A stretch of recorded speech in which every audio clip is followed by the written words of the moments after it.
de Dieu a amené Jésus dans les déserts avec quel objectif? Pour être tenté par le diable.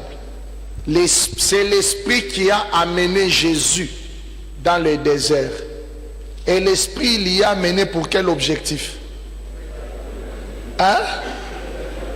L'Esprit a amené Jésus dans le désert pour être tenté par le diable, testé par le diable. Après avoir jeûné 40 jours et 40 nuits, Jésus eut faim. C'est que Jésus s'est retrouvé dans une position de faiblesse. L'état d'avoir faim est un état de nécessité ou est un état de nécessiteux. Quelqu'un qui se retrouve dans le besoin. C'est-à-dire, il y a des fois où Dieu nous met dans des positions de faiblesse. Il crée en toi une crise. Il te met dans le besoin pour voir comment tu vas t'en sortir. Et quand le diable aussi constate que tu es en train de traverser une période de crise, le diable vient avec des fausses propositions. Et Dieu veut voir comment tu vas te comporter en face des propositions du diable qu'on appelle tentation. Tentation, c'est-à-dire, Satan vient avec des idées, des éléments, des opportunités, des propositions pour t'inciter à faire du mal. Il veut créer dans ton esprit ou dans ton cœur cet appétit de marcher à l'encontre de la volonté de Dieu. C'est ça la tentation, c'est une excitation. Il veut utiliser des éléments en se référant à une crise que tu traverses. C'est pourquoi il faut toujours faire attention. Lorsque tu te retrouves, tu trouves que dans ta vie, il y a des déséquilibres. L'argent ne vient pas, le travail ne vient pas, le mariage ne vient pas. Il n'y a pas de soutien dans ton ministère. Tu n'as pas de gros poissons comme les Congolais aiment toujours les appeler. Les partenaires ne viennent toujours pas.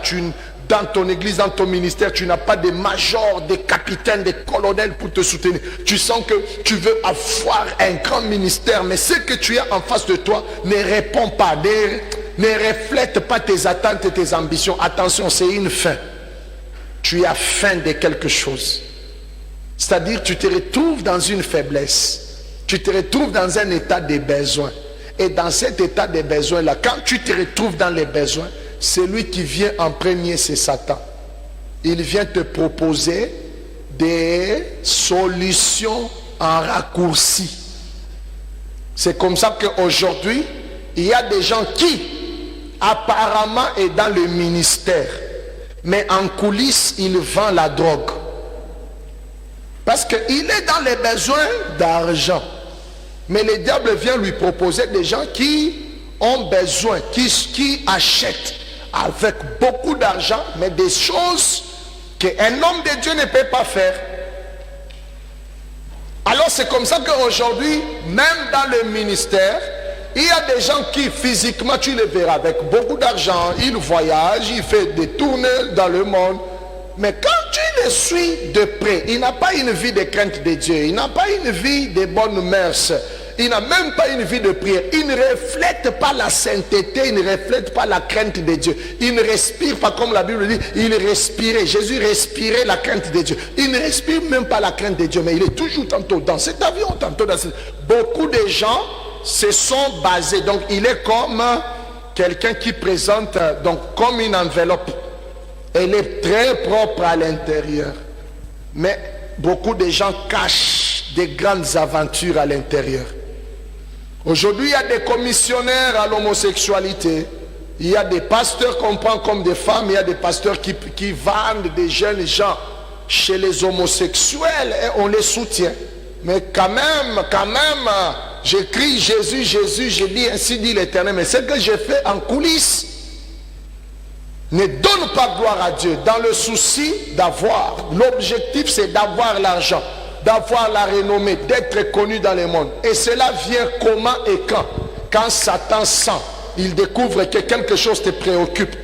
Tu as les soucis d'avoir l'argent, tu as les soucis d'être connu, tu as les soucis d'être aussi dans les sphères des personnes élevées. Le diable viendra avec des propositions sales. Vous êtes fâchés, hein? Ne soyez pas fâchés. Moi, j'en connais un qui a l'objectif de, quand il y a un grand boinan qui est là, a besoin d'une jolie fille. Cet homme vit à l'étranger. Donc sa famille est à l'étranger, ses affaires sont au pays. Mais quand il rentre au pays, il est seul. Il est le partenaire. Par exemple, il est mon partenaire, moi je suis pasteur. Il me donne des bons cachets. 80 000 $, pasteur, c'est mon offrande. Mais est-ce que je peux rester seul dans cette ville ici où il fait très froid? Moi-même, le pasteur, j'ai choisi une Esther. Le roi Assyrus est en train de chercher une femme. Je prends une fille parmi mes filles. Est-ce que tu peux aller dans l'hôtel tel, chambre numéro tel, tout ça, tout ça. Voici ton cachet. Elle ouvre aussi comme ça. Il y a quand même un petit 1500 $. Il a ta baba caché à Patak. C'est fini. Et j'ai fait ce marché-là. Je vends mes filles. Et on me sponsorise. J'ai une grosse Jeep. Je voyage en première classe. Tout ça. Man of God! Attention! La tentation ne vient pas quand en toi il n'y a pas une crise. Est-ce que quelqu'un me comprend? Si tu as déjà l'argent, tu as l'argent. Est-ce que tu peux être excité à voler les 10 000 francs qu'on a laissés sur la table?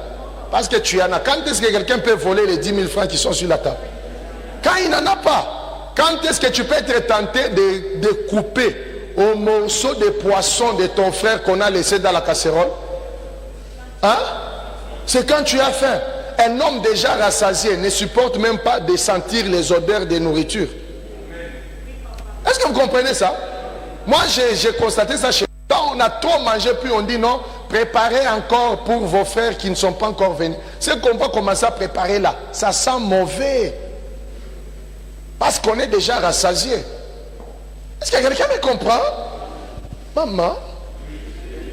Alors faites attention. Lorsque vous constatez qu'en vous, il y a des besoins, une carence, quelque chose commence à cogner votre cœur, faites attention. C'est là que beaucoup de gens perdent. Tout ça, je suis juste en train d'exégéser ou d'interpréter l'écriture. Jésus eut faim. Pendant qu'il a, la Bible dit quoi? Jésus eut faim. Point. Quand on dit, vérifiez dans vos Bibles, verset 2. Ça finit par Jésus eut faim. Il eut faim. Point. Déjà le verset 3 commence comment? Les tentateurs s'étaient approchés. Quand est-ce que les tentateurs s'étaient approchés? Quand Jésus eut faim. Papa, attention. Lorsque dans ta vie tu commences à avoir des besoins, tu sens une crise. Minami, il faut ni quoi na bantu, Satan s'approche. Gloire à l'Éternel. Oui.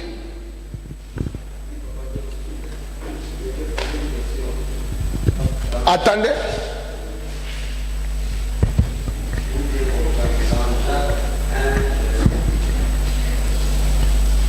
Oui, je voulais poser une question pour bien comprendre. Dans Jacques 1, verset 13, il est écrit: Dieu ne peut être tenté et ne tente jamais personne. Alors, dans Matthieu 4, il dit Jésus a été tenté. Alors, je voulais comprendre, Dieu ne tente jamais personne. Mais c'est clair. Qui a tenté Jésus? C'est pas Dieu. C'est Satan qui tente. Dieu ne tente personne.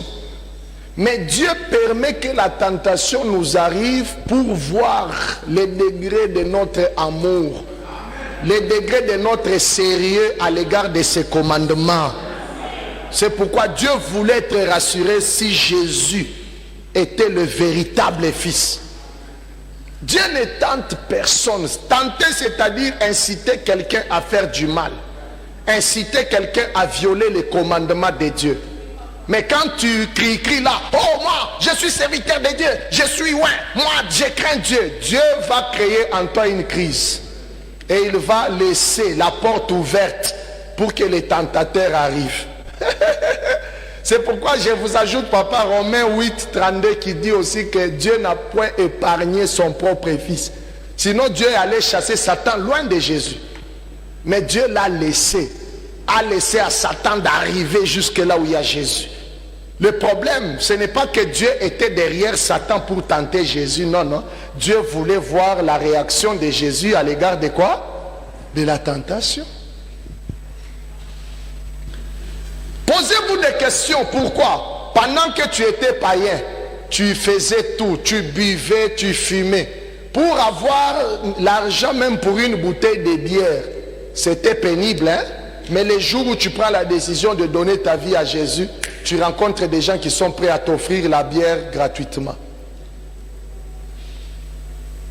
Il y a une fille que tu étais en train de chercher à sortir avec elle. Elle te refuse, elle te refuse, elle te refuse. Les jours où tu prends la décision de quitter la vie de débauche, elle vient se présenter elle-même.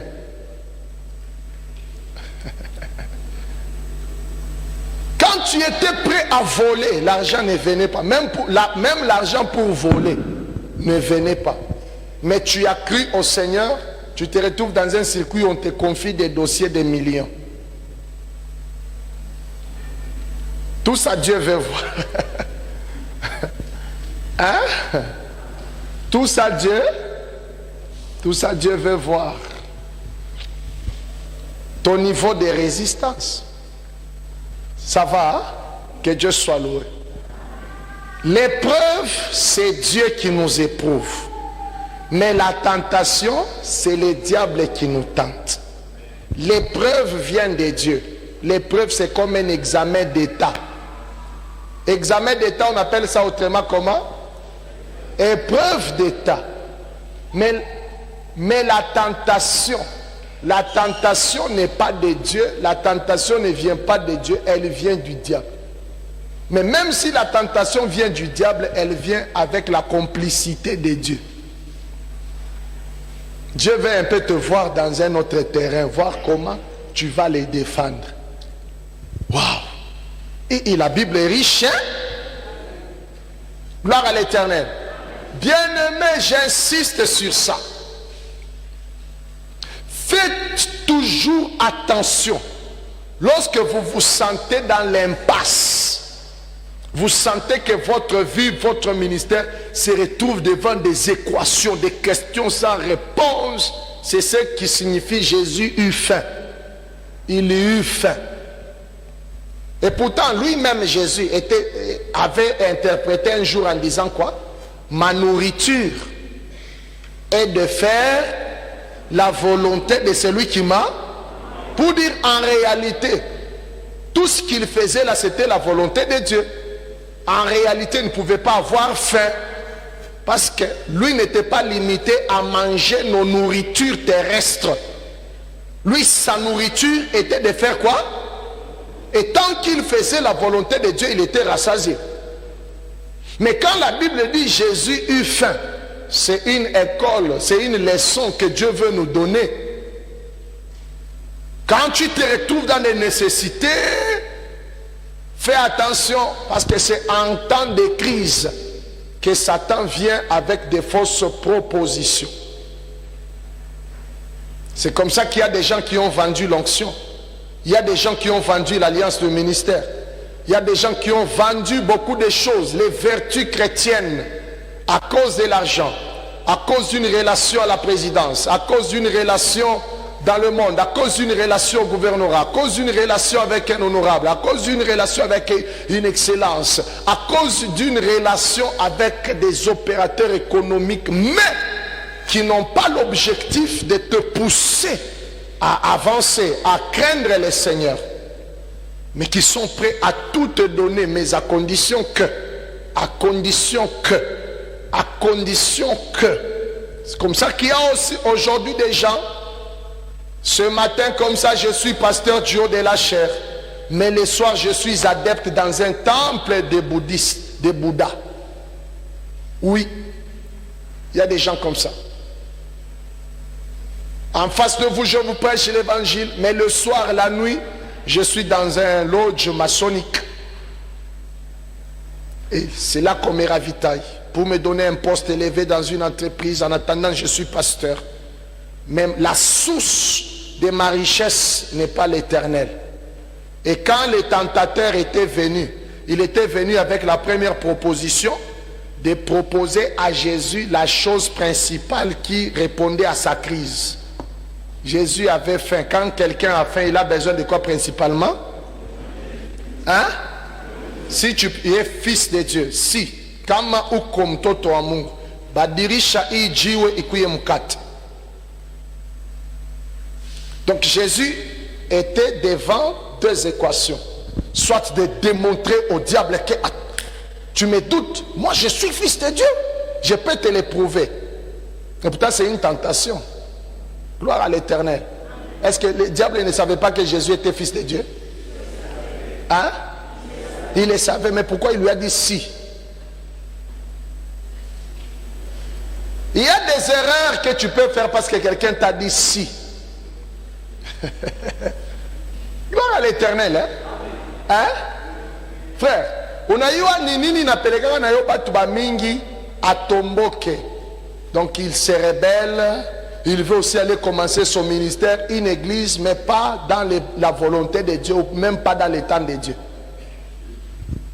C'est quand le diable vient lui dire, si toi aussi tu as un appel, si tu crois que Dieu t'avait aussi appelé, tu peux aller.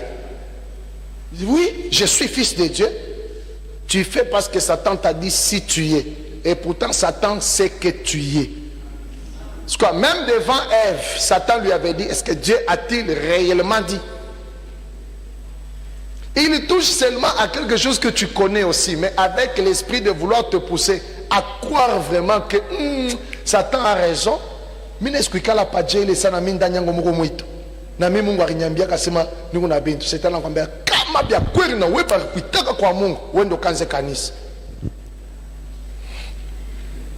Mais shetani anayosema basha kukuita metani ya wewe kufanya vya Mungu ayaenea. Mimi nakwambia kama na wewe basha kukuita huko na mwito ndani.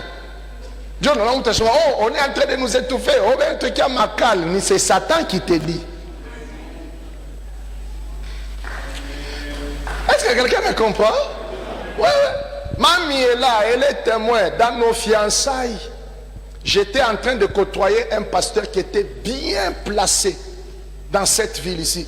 Il avait parmi les meilleures églises de la ville. Et il était un homme de beaucoup d'argent, avec une influence politique administrative terrible. Il me dit, petit, je vois en toi, il y a un appel véritable de Dieu, mais je sens dans mon cœur que toi, tu dois être le pasteur de mon assemblée centrale là-bas.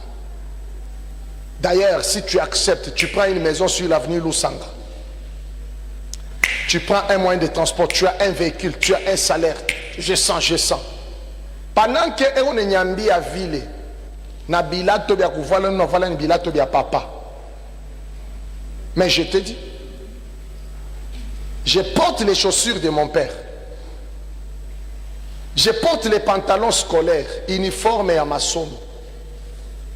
Mais on me dit, tu acceptes aujourd'hui, demain tu as une maison sur l'avenue Lusanga, tu as un moyen de transport, tu as un bon salaire, tu as tout ce que tu cherches. L'église est là. Regarde ton voisin, dis-lui voisin, si ça aurait été toi. Hein? Regarde ton voisin, dis-lui voisin. Kama ingekuwa wewe, umwambie Mswahili bora. Kama ingekuwa wewe,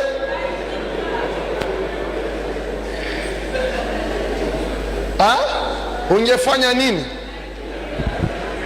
Ukashukuru Mungu, ukashuhudia, ukasema haya ni mapenzi ya Mungu. Mais aujourd'hui, pendant que je pense, ce pasteur, vous ne le connaissez même pas de nom. Son église n'existe même plus. Oui. Aikala ke kote na mina katala tour mitai anjina. Parce que nous n'avons pas ma mandat de comparution, je ne sais pas comment placer ma bintu ya l'État. Mina katala ko mitai anjina. Au moins par mina mama njoto na moyo Bwana asifiwe. Ouais. C'est que Ninguna ichika eone nyambia paka hivi paf kesho anapatia kaminer mimba. Kisha pa ile mambo kujimika anabeba petit frère wake anamwambia sema wewe ichikia hii mimba bakubambe wewe prison job anamtosha na kazi kumfukisha na umu binene kanisa bantu zamba lala kanapomoka. Sasa kama deja miko misha kuichika pale nyumba mlusanga shifia kugeuka inakuwa lusanga kunyonga hivi kwenda ile kote nyingine. Juni lusanga mule mbimamichi yona yo lusanga vile inatelemukaka inanyongaka nenda wapi? Sasa je sais pas chaque fois que mon âme repose en paix. Ça, papa, je vous dis, Dieu m'est témoin. Je portais les pantalons, il y a uniforme. C'était les seuls pantalons que j'avais. Avec les chaussures de mon père. Mais on me donne de telles opportunités. Effectivement, à moi, j'avais la croyance et la confiance que j'avais un appel authentique. Et je croyais à un ministère qui fleurissait, qui fleurit. Facilement, je pouvais céder. Mais ce jour-là, je suis rentré. Il dit, va réfléchir. Tu reviens à 17h me répondre. Je rentre à 17h. Je lui dis, papa, en tout cas, avec tout le respect que je vous dois, je ne prends ni un ni autre. Vous pouvez les céder à quelqu'un d'autre. Je ne me sens pas en vous. Non, ça c'est l'esprit de pauvreté. Toi tu dois prier, il te faut l'imposition des mains. Ça ce sont les esprits qui te font parler. Je dis ce ne sont pas les esprits qui me font parler. Je sens en moi que mieux vaut que je reste avec les jalates de mon papa. Il y a quelque chose pour moi qui vient. Gloire à l'Éternel. Est-ce qu'aujourd'hui je suis dans les pantalons de mon père? Est-ce que je suis dans les jalates de mon père?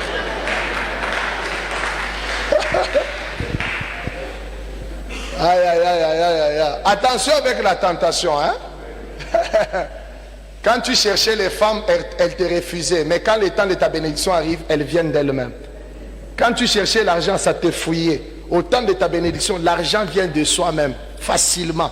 C'est quoi j'ai écrit même à mon tableau là-bas, que le plus grand danger dans la vie et dans le ministère, c'est de chercher à gagner la vie dans la facilité. Le plus grand danger dans la vie et dans le ministère, c'est de chercher à réussir dans la facilité. Quand tu veux que ça soit facile, c'est Satan qui vient te proposer les changements de pierre en pain.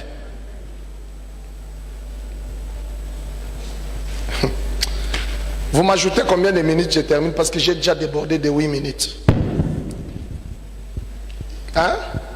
5 minutes seulement. Gloire à l'Éternel. Vous êtes fâchés? Vous n'êtes pas fâchés? Ça va pour ce matin? Oui. À cause, il y a manque, il y a comment gérer ces moments difficiles, ces temps de crise. Beaucoup de gens ouvrent les portes à des relations souillées. Beaucoup de gens préfèrent manger l'argent souillé. Et je te dis la vérité, retiens ça dans ta vie. Tout ce que tu chercheras à gagner dans la facilité ou par l'incitation au mal, par la tentation, finira par te trahir parce qu'aucun pain fabriqué par la tentation du diable ne pourra être éternel. Gloire à l'Éternel. Et vous savez, vous êtes en train de comprendre quand même quelque chose sur la tentation, hein? Hein? Et puis écoutez, quand Satan échoue à la première tentation, parce que mon souci à moi c'est d'entrer maintenant entrer dans la profondeur, découvrir comment Jésus a vaincu le diable et comment il a vaincu quoi? La tentation. Est-ce que vous comprenez ça? Mais je suis d'abord ici en train de vous révéler les points focaux, les focus du diable dans la tentation. Il te propose d'abord une réponse éphémère aux besoins pressants que tu as. Quand ça, tu commences même à échouer, à dormir à cause du mariage. Il vient. Tu commences à échouer, à dormir à cause de l'argent. Il vient. avec des solutions de facilité, avec des propositions, mais qui cachent le venin